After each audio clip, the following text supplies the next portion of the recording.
Asks Boy Abunda. Okay, and 5, 4, 3, 2, action. Rocco, maraming salamat. Nice to see you again. Nice to see you again. Great to see you again. Kung tinitingnan kita, hindi ko malilimutan. You opened Fast Talk at one point in my career. Alam niyo, Tito, praning ako nung araw niya. Lalo na if it's live. Ang hirap magkamali kapag live. And then sabi niya, Rocco, ikaw na mag-open. Wala pa si Tito. Oh, okay, sige. Ako naman, first time in the 3 years of Fast Talk that somebody actually opened for me. Talaga, ba't ka natatakot mag-live? Huwag. Who wouldn't be? Talaga? No. Actually, kahit kunyari po magpa-perform out of town, people will see me jumping sa likod para lang matanggal ang jitters. Pero actually, I welcome it. I welcome yung kaba. Kasi it makes me like, pushes me to, come on, you can do this. It triggers a different kind of energy. Yes. You have to hang on to it. Actually, yun ang nararamdaman kong struggles recently, no? With pagkaba and doing better. Am I enough? Magtatagal ba ako dito? May mga ganon. Meron ka ngayon ganon? Meron dito. Mga existential questions. Talaga. Kasi we did our content day for Bar Boys, for MMFF. And then we had like this usapan ng mga cast. And we weren't just the original Bar Boys. We were the new cast and with the musical of Bar Boys. We were all just hanging around talking about being actors, being celebrities. Because may Will Ashley, and then we were telling him, how was it like, biglang, sa kami, ilang taon na kami minsan may takot kami. Talaga? Yeah. So how was that? What was your contribution to that conversation? Pag pinag-uusapan yung inseguridad, uncertainty, questions about being celebrities, being movie stars, being actors. Yung pag-share. Doon ko pa na-realize how helpful it is to actually speak up and open up. Yes. Parang may kakaibang healing. Nung may yumakap sa akin at nagsabi na hindi ka nag-iisa. Sabi ko, okay, now I know what to do. Now I know. So, thankful for the opportunities na akalain ko dun pa sa araw ng trabaho ko ma-overcome yung ganong klaseng anxiety. Let's talk about Bar Boys. Bahagi po ito ng Metro Manila Film Festival. Di namin alam na magiging hit siya at magkakaroon kami ng second run ng pelikula. I'd love to share this with everyone, lalo sa mga aspiring law students. Sa airport po ako noon papunta sa isang show sa ibang province. At may lumapit po sa akin, Sir, kayo po si Toran Garcia, at nanginginig siya. Sabi ko, yes, matagal na yung pelikula. Sir, nanood po ako noon nung naglo-law ako. Ngayon, lawyer po ako. Tapos parang napayakap siya sa akin. Yumakap din ako. Sabi ko, ganito pala ang impact ng film. People see that fantasy of an actor at naniniwala sila. Parang dun, naging happy ako for a moment na masaya ako sa trabaho ko bilang artista. Hindi lang siya yung pera, hindi siya yung trabaho, pero yung saya na naibibigay niyo sa It can inspire. Nakaka-inspire. Can change people's lives. It's crazy. Diba? That embrace will be with you for a long Can be part of your legacy. It is. Exactly, Tito Boy. Exactly the reason why I also said yes to finishing the film na Lakambini after 12 years. Correct. You play Andres Bonifacio here. Andres Bonifacio, Lovey plays Gregor de Jesus. And very timely ang paglabas nito. Because the film is actually showcasing a woman who fought to be heard. Dito sa Lakambini, ano ang pinaka-importanteng takeaway mo? Being able to show your love in different ways. Maraming klaseng pag-ibig. May mga pag-ibig na pinaglalaban o dapat talikuran. Pag-ibig para sa bayan.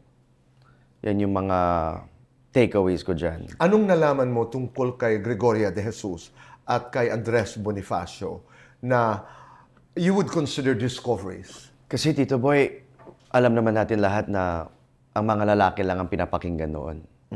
Ipinakita ni Andres Bonifacio, yung character na pinlay ko, na kinakailangan din ng lalaki ang isang babae. Ika nga yung sinasabi na it takes two to tango. na ang boses ng babae dapat pinapakinggan din. At may point ang sinasabi ng babae. If not, sila pa ang tama. Ano ang punto de vista ni Gregoria de Jesus dito sa kwentong ito? Siya ang naglalakas loob na magsabi ko ano ang mali. It was her voice that pushed Andres to finally speak up. What's interesting here, Rocco, is you're doing Bar Boys dito, tapos dito you're doing Lakambini. As an actor, how challenging is that? How difficult is that? Emosyon ng puhunan ng isang artista, which opens doors to emotions na kailangan namin itap para mabigay ang eksena na kailangan. And sometimes it gets the best of us. Sinasabi ko yun in a way na katulad ng very happy-go-lucky po ako, Tito Boy. Way before showbiz and everything. Very happy-go-lucky. I'm very positive, But now, ang dami kong whispers that try to pull me down. May sinabi ako sa isang artista nung nagkukwentuhan kami na, alam mo ba, I'm reluctant to say na iniiwasan kita. Kasi ang sikat-sikat mo. At pinagkakaguluhan ka ng mga tao. May times na naiinggit ako. At parang gusto ko maiyak. Parang yung self-esteem ko bumababa. Sorry pero gusto ko lang ma-share sa'yo. Tapos nagyakapan kami. Okay. And where are these questions coming from? In your life right now, where is this coming from?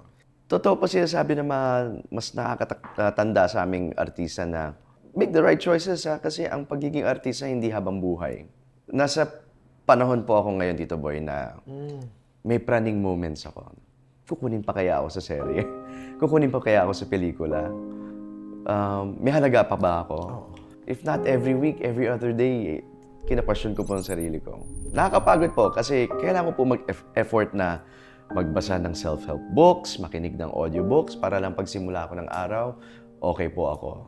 At nagko-compute ako ng finances para may taguyod ang pamilya ko for the month.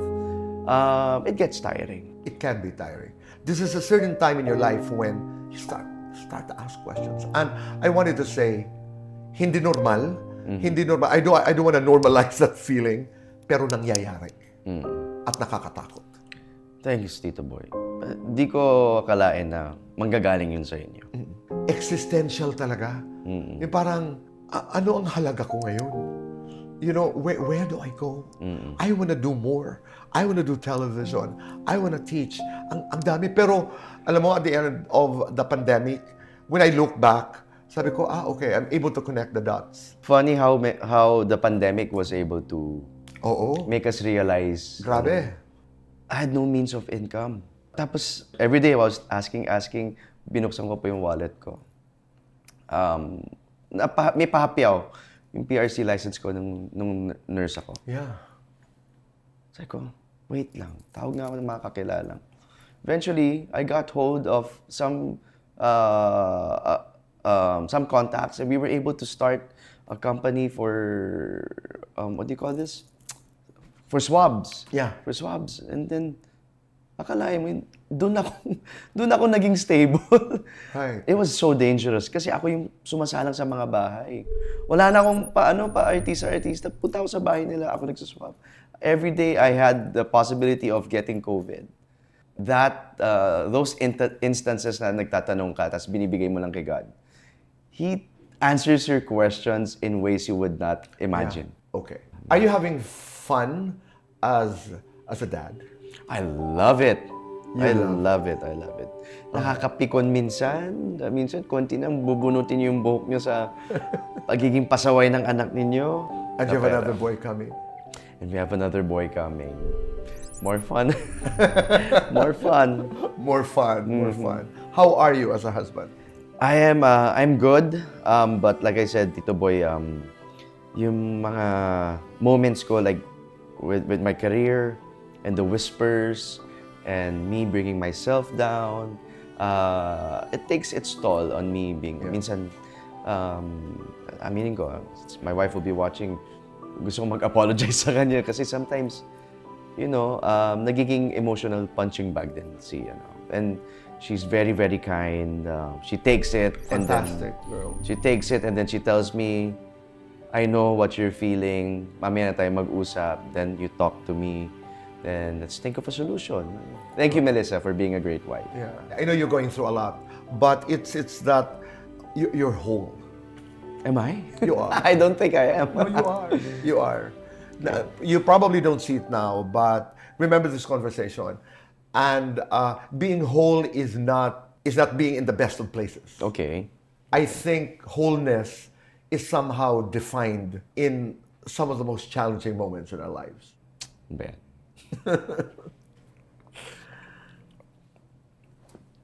Oh. Sorry. Yeah. You shouldn't apologize. Yeah.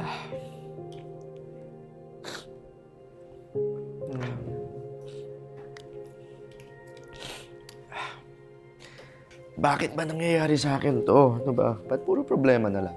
Alam mo yun? Oo. Right. Kukulangin ba ako for next month? Mababayaran ko ba yung ano ng anak ko? How do we be stable? Yan. Pero again, Tito Boy, I welcome it. Yeah. Because these are all questions. Na ang intention is how can I make my life better? Yes. I'm enjoying the process. The grind. Yeah. Growing up, becoming wise. If you have the chance, please watch Bar Boys. This is part of the Metro Manila Film Festival. At habulin ho natin ang Lakambini, the story of Gregoria de Jesus, where Rocco plays the great Andres Bonifacio. Very timely. Kaya mas importante na mapanood ng mga... Very, very timely. Yeah. Sa lahat ng nanonood dito, thank you so much for watching our episode. At maraming salamat sa lahat ng sumusuporta at susuporta sa Lakambini. Sana magtagal pa sa sinehan para lahat tayo ay makanood po. At abangan po natin ang KMJS, kapos mo, Jessica Soho, Gabi ng Lagim, the movie, itong November 26. And of course, Bar Boys sa MMFF. It's gonna be a busy month for me. I know. Pero I'm very, very excited na mapanood nito. Maraming salamat, Rojo. Thank you, thank And you. I will see you again and again and again and again. Yes. And God bless. Thank you so much, Ito. Salamat.